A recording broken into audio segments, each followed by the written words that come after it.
Estamos en la línea 157337, KHAQQ llamando a Itasca.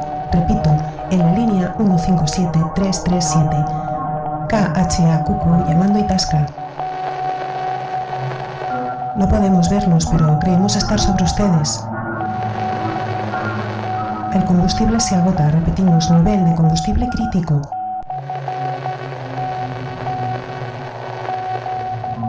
Estamos volando a 1000 pies, buscando.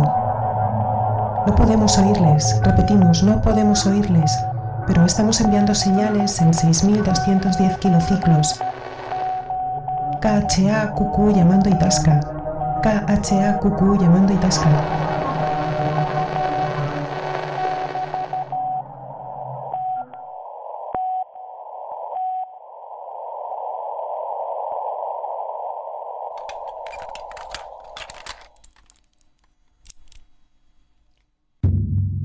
Nuestra historia comienza aquí.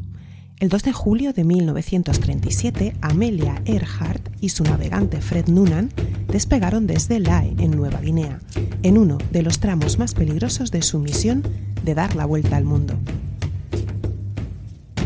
Su destino era la isla Howland, una diminuta franja de tierra en medio del Pacífico. Pero nunca llegaron. Sus últimas palabras por radio fueron confusas, entrecortadas, y luego nunca más se supo de ella. Amelia no era solo una piloto. Ella fue una pionera, una mujer que desafiaba las normas de su tiempo y que se lanzó al cielo sin miedo. Su historia es la de una rebelde, una soñadora, y la historia de su desaparición un misterio sin resolver.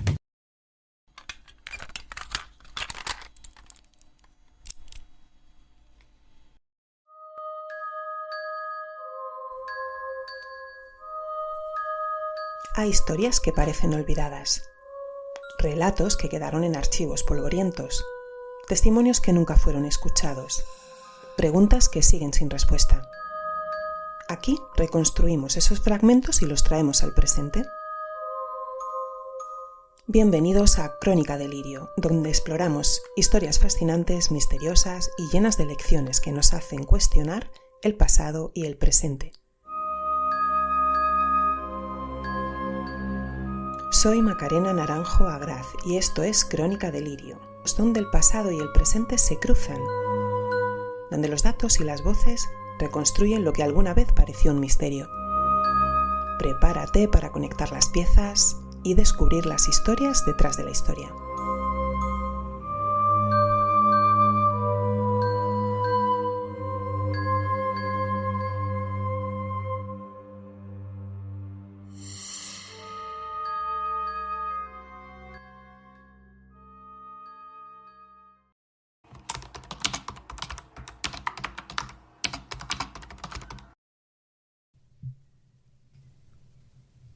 Joven, atractiva y valiente, Amelia Earhart fue la primera mujer en sobrevolar el Atlántico sin escalas.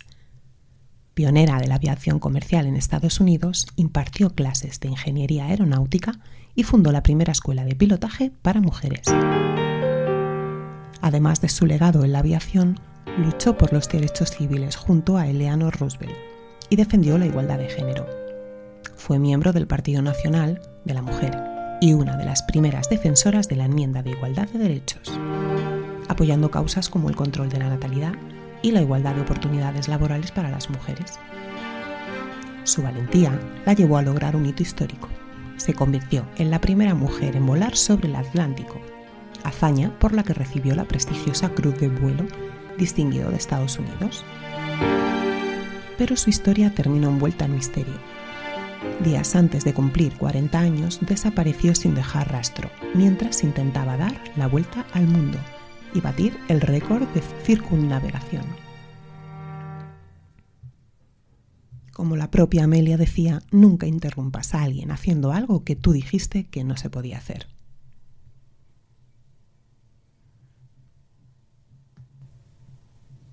Amelia Earhart nació el 24 de julio de 1898 en Atkinson, Kansas, Estados Unidos. Desde pequeña mostró una personalidad audaz, curiosa, era muy inquieta. Pasó gran parte de su infancia en la casa de los abuelos maternos, donde disfrutó de una vida llena de comodidades. Le encantaba explorar, trepar árboles y participar en actividades que en aquella época se consideraban exclusivamente para niños. Su espíritu rebelde parecía estar impulsado, en parte, por su abuela, quien alentaba su independencia. Desde pequeña Amelia se preguntaba: ¿acaso las mujeres no estaban capacitadas para hacer las mismas cosas que los hombres? Esta reflexión marcaría su carácter y sus aspiraciones de por vida. A los 7 años, Amelia se mudó con sus padres y su hermana Muriel a Iowa. Sin embargo, los problemas familiares pronto aparecieron. Su padre desarrolló una adicción al alcohol, lo que provocó dificultades laborales y, por lo tanto, también económicas. La familia se vio obligada a mudarse constantemente, viviendo en Minnesota y Missouri, antes de que sus padres finalmente se divorciasen. Tras este divorcio, Amelia, su madre y su hermana Muriel se establecieron en Chicago, donde la futura aviadora comenzaría a forjar su camino hacia la historia. En 1914, en plena Primera Guerra Mundial, Amelia y su hermana Muriel se ofrecieron como voluntarias en Toronto, Canadá, donde atendieron a pilotos heridos en combate. Y fue allí donde Amelia tuvo su primer contacto con la aviación, al visitar el campo del Cuerpo Aéreo Real, y según sus propias palabras, fue ese el momento en que le picó la curiosidad por la aviación. En 1920 la familia pudo reunirse nuevamente en California. Durante este tiempo Amelia asistió a un espectáculo aéreo en Long Beach, donde quedó completamente fascinada por los aviones. Y poco después logró que la llevaran a bordo de un biplano, en el que voló durante 10 minutos sobre Los Ángeles. Esa breve experiencia marcó su destino, tal como lo expresó años después. Tan pronto como despegamos sabía que tendría que volar de ahora en adelante. Y fue en ese momento cuando comenzó su historia como piloto.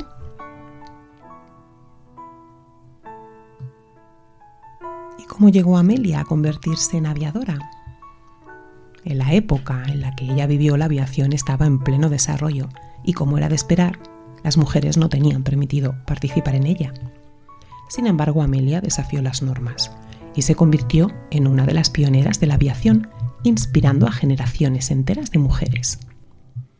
La manera más efectiva de hacerlo es hacerlo. En 1920 tomó sus primeras clases de vuelo con Netta Snook, una pionera de la aviación y la primera mujer en fundar una escuela de vuelo. Los inicios no fueron fáciles, aunque logró adquirir un prototipo de avión Kinner al que llamó el Canario. Con este sufriría varios accidentes. Además, su instructora no confiaba demasiado en sus habilidades, pero Amelia pronto demostró su valía. En octubre de 1922, con tan solo 25 años, consiguió su primer récord de altitud, volando a 4.267 metros. Para 1923 obtuvo su licencia de piloto de la Federación Aeronáutica Internacional, convirtiéndose en la 16ª mujer en recibirla.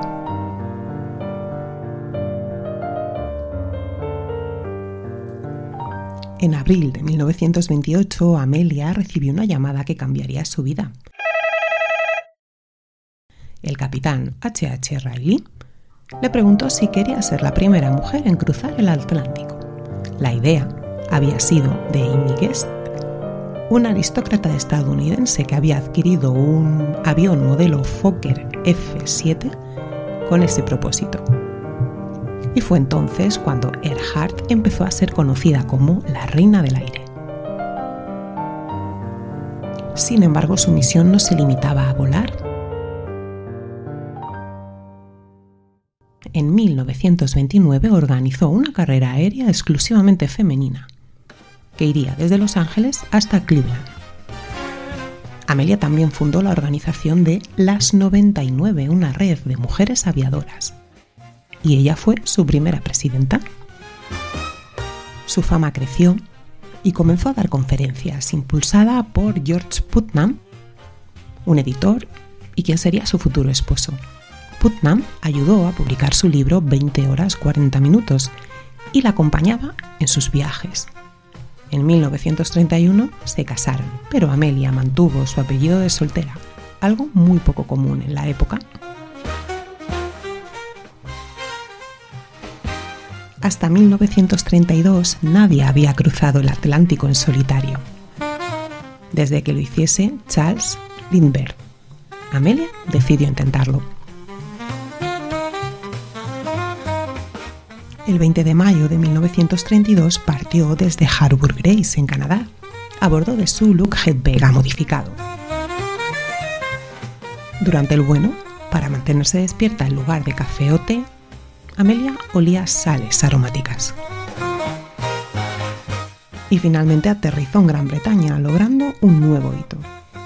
Con este viaje, Amelia impuso varias marcas más.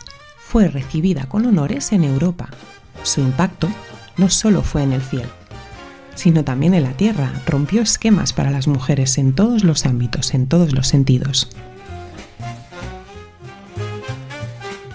Fue en 1935 cuando llegó la hora del gran desafío: dar la vuelta al mundo. Amelia comenzó a planear su siguiente reto. Para ello, eligió un avión modelo Lockheed Electra 10E, al que bautizó como Electra. De lograrlo, Amelia marcaría 2 hitos: ser la primera mujer en completar la circunnavegación del globo y hacerlo en la mayor distancia posible, siguiendo la línea del Ecuador. Para Amelia, este era el vuelo que le quedaba por realizar. En 1937, Amelia Earhart emprendió su misión más ambiciosa: circunnavegar el mundo en el Electra junto con su navegante Fred Noonan. El Electra sería la máquina que los llevaría a ambos a hacer historia. Amelia, convertida ya en una aviadora súper famosa, despegó el 2 de julio de 1937 desde un pequeño aeropuerto en Papúa Nueva Guinea. Su destino inmediato era la isla Howland, un diminuto pedazo de tierra en medio del Océano Pacífico, donde planeaban repostar antes de continuar con su viaje. Las estrellas parecían lo suficientemente cerca para tocarlas, y nunca antes había visto tantas. Howland era un territorio remoto, deshabitado, hasta que en 1935 el gobierno de los Estados Unidos había iniciado un proyecto de colonización con 4 jóvenes procedentes de una escuela de Honolulu, en Hawái. Para facilitar la llegada de Amelia, el guardacostas Itasca fue enviado a la isla con la misión de asistirla en la navegación y comunicación por radio. El protocolo era claro. El Itasca enviaría informes meteorológicos cada 30 y 60 minutos, mientras que el Electra debía transmitir su posición cada 15 y 45, utilizando el código de identificación KHA-QQ. Sin embargo, las comunicaciones comenzaron a fallar. Durante horas, el Itasca no recibió señales del Electra. Aún no había alarma, pues se asumía que el avión aún estaba demasiado lejos, pero cuando Earhart se acercó a la isla y solicitó asistencia para el aterrizaje, el contacto se perdió.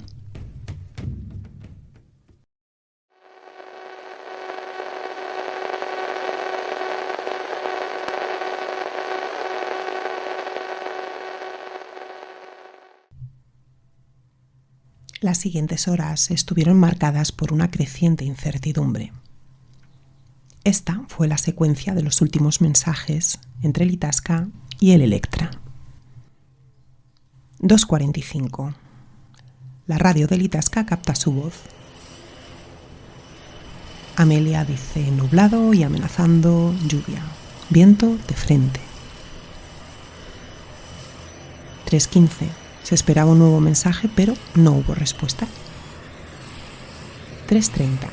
El Itasca envía un informe meteorológico junto con la pregunta: ¿cuál es su posición KHA-QQ? Por favor, responda en Morse. No hubo confirmación. A las 3:45, Earhart responde con voz entrecortada. Al Itasca muy nublado, escucharé a las horas y medias, horas en 3105. Pero no confirma si ha recibido el mensaje anterior ni informa de su posición. A las 7:42 se recibe un mensaje preocupante. UHAQQ, KHAQQ, llamando al Itasca. Debemos estar sobre ustedes, pero no podemos verles. Se está acabando la gasolina. Nos queda solo para 30 minutos, más o menos. Imposible comunicarnos por radio. Estamos volando a casi 300 metros de altura. 7:58. Otro intento de contacto. KHAQQ llamando al Itasca. Estamos volando en círculos, pero no podemos verles. Por primera vez, el Electra confirma haber recibido señales, pero el Itasca no logra calcular su posición.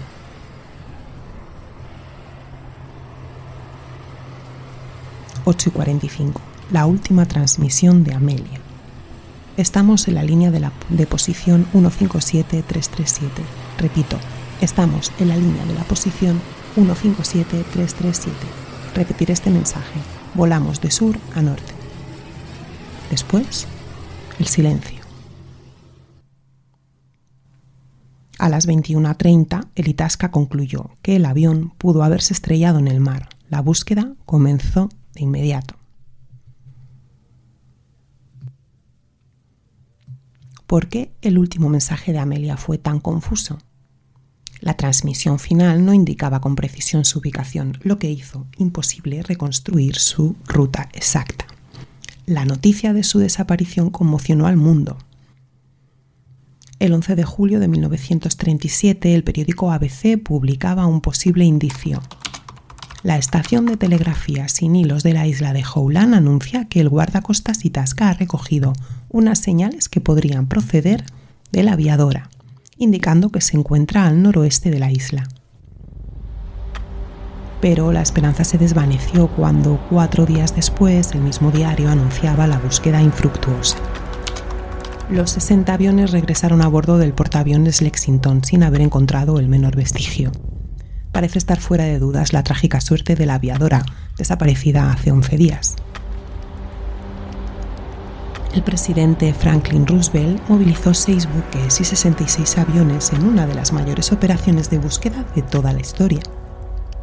Sin embargo, después de 2 semanas, la misión fue cancelada. El 5 de enero de 1939, Amelia Earhart fue declarada oficialmente muerta.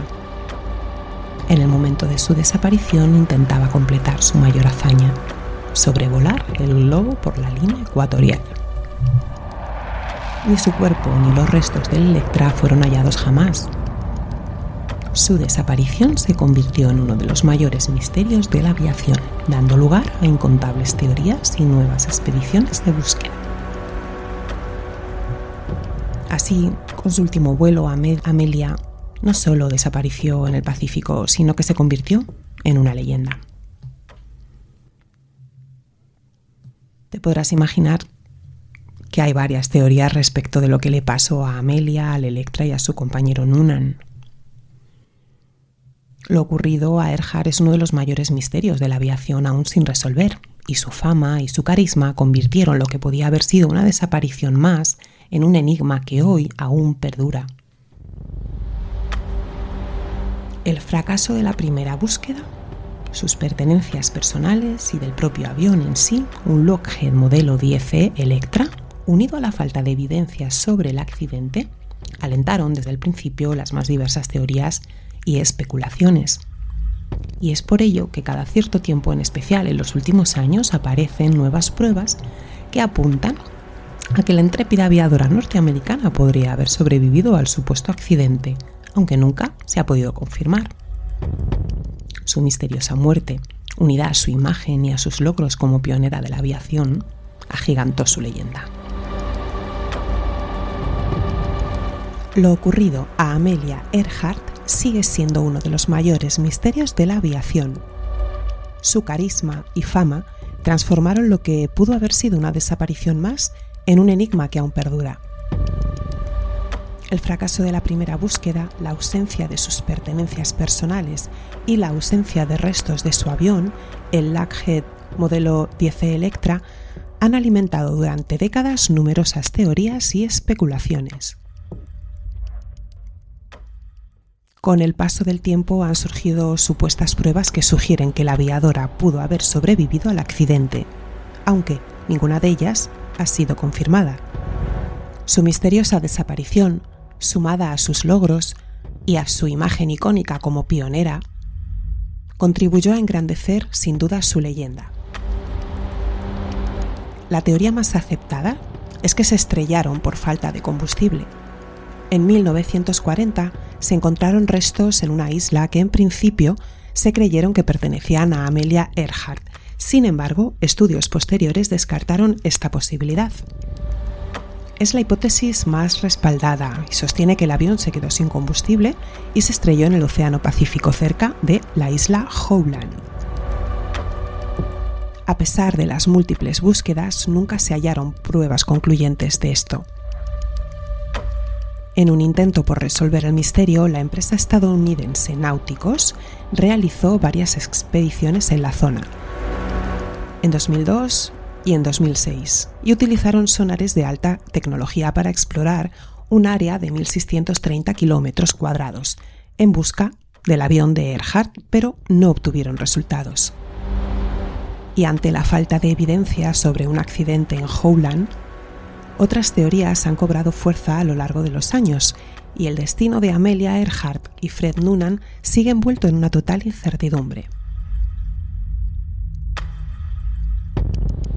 ¿Pudieron haber aterrizado en la isla Nikumaroro?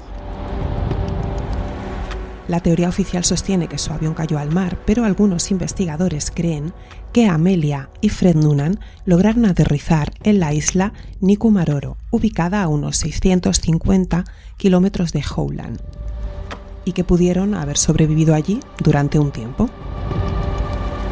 Uno de los principales defensores de esta hipótesis es Richard Gillespie, director del Grupo Internacional de Recuperación de Aviones Históricos, más conocido por sus siglas TIGAR.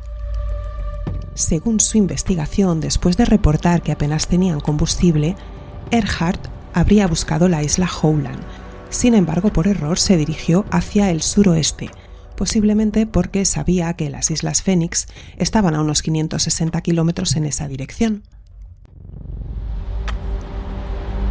Y esta teoría se apoya en hallazgos como restos óseos y objetos que podrían haber pertenecido a Amelia, aunque su identidad nunca ha sido confirmada. El TIGAR ha descubierto registros de un accidente aéreo en Nikumaroro, anterior a 1939, donde se mencionan dos náufragos, un hombre y una mujer, cuyas descripciones coinciden con Earhart y Noonan. Sin embargo, los análisis iniciales de los restos óseos resultaron negativos. Más recientemente, un informe reveló que en Nikumaroro se encontraron fragmentos de envases de productos para la piel de la época, incluyendo un corrector para pecas, lo que sugiere que podrían haber pertenecido a Amelia. En octubre de 2019, CNN informó de que se estaban realizando estudios de ADN para determinar si los huesos hallados eran de Earhart. Un análisis publicado en la revista Forensic Anthropology concluyó que estos huesos tenían mayor similitud con Earhart que con el 99% de las muestras de referencia utilizadas. Los defensores de esta teoría argumentan que un error en el primer análisis pudo haber descartado prematuramente esta posibilidad, recordando que la ciencia forense de la época no estaba tan desarrollada como hoy. La tercera teoría es la de la conspiración. Esta nunca puede fallar. ¿Fueron capturados por los japoneses en las Islas Marshall? Pues sí, es que hay otras teorías que sostienen que Earhart y Noonan fueron capturados por los japoneses en las Islas Marshall y tomados como prisioneros, aunque no hay evidencia sólida que lo respalde. Algunas versiones sugieren que Earhart efectivamente sobrevivió y regresó a los Estados Unidos con una identidad secreta.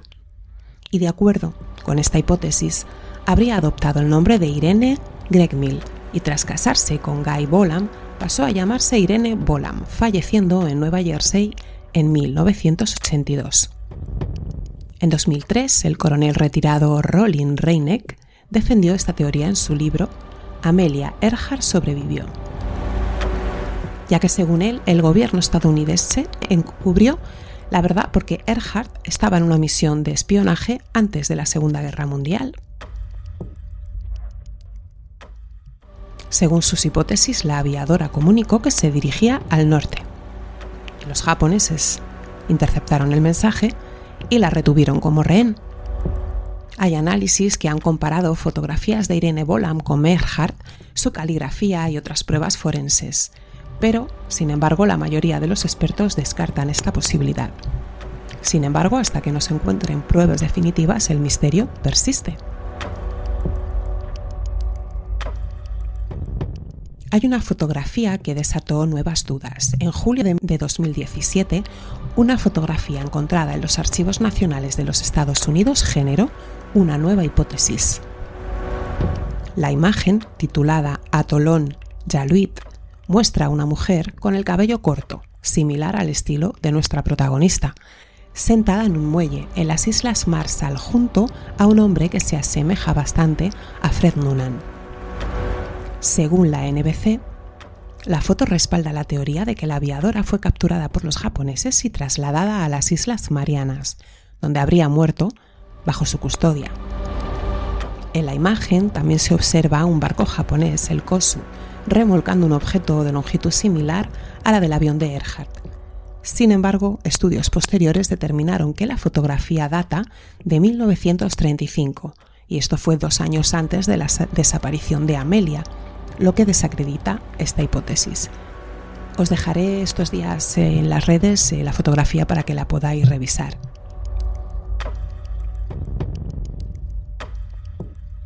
En conclusión, la desaparición de Amelia Earhart sigue siendo un enigma sin resolver. A lo largo de los años, su historia ha inspirado tanto investigaciones científicas como teorías conspirativas. Más allá de las especulaciones, lo cierto es que Amelia fue una pionera de la aviación y una figura icónica del siglo XX.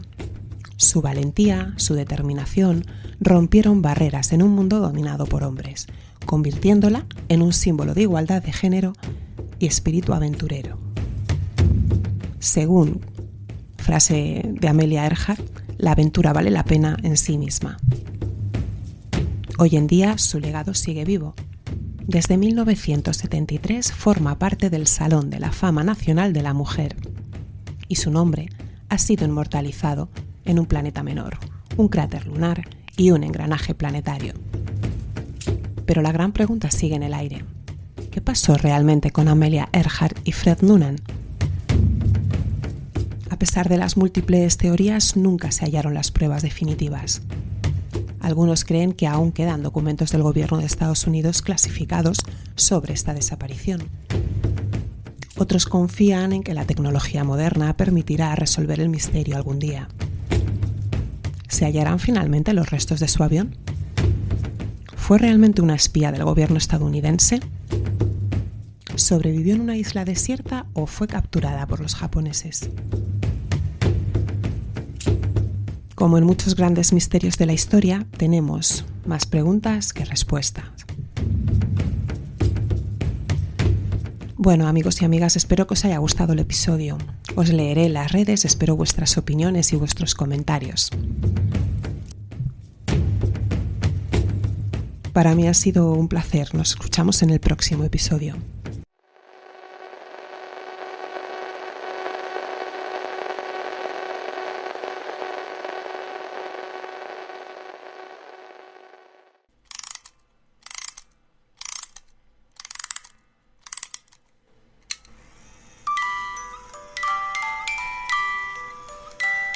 Los hechos están sobre la mesa, los nombres, las fechas, los testimonios. ¿Pero es esta toda la verdad? Gracias por escuchar Crónica Delirio. Si esta historia te hizo pensar, si despertó nuevas preguntas, sígueme en Facebook, Instagram y TikTok. Nos oímos en el próximo Delirio con otra historia impactante.